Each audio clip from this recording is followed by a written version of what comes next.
Probinsya sa Negros Occidental magauntat anay sa pagbaton sa mga locally stranded individuals gikan Cebu bangod sa kulang sa quarantine facilities. Yaring balita ngaton gintutukan.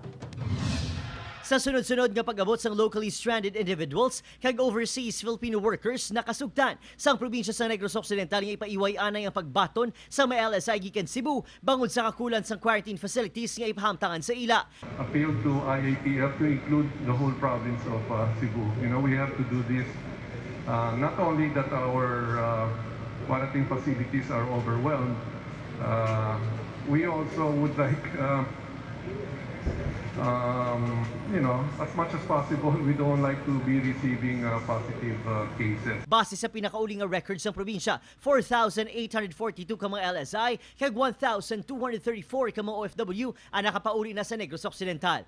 Kadaman sa ila, agikan sa Metro Manila, ginsundan sa mga naghalin sa Cebu kag probinsya sa Iloilo. And it's very clear that the epicenter right now is in Cebu.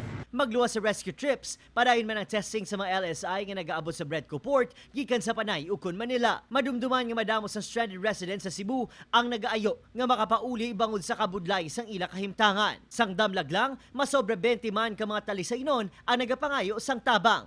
Apang, sunod sa gobernador, posible mangin kabangdanan pa sang pagsakas ng COVID-19 cases ang pagbaton sa mga LSI apisar wala sa bakante nga quarantine centers. Subong adlaw, 21 ka mga LSI sa probinsya na positibo sa COVID-19, kalabanan sa ila ang gikan Cebu.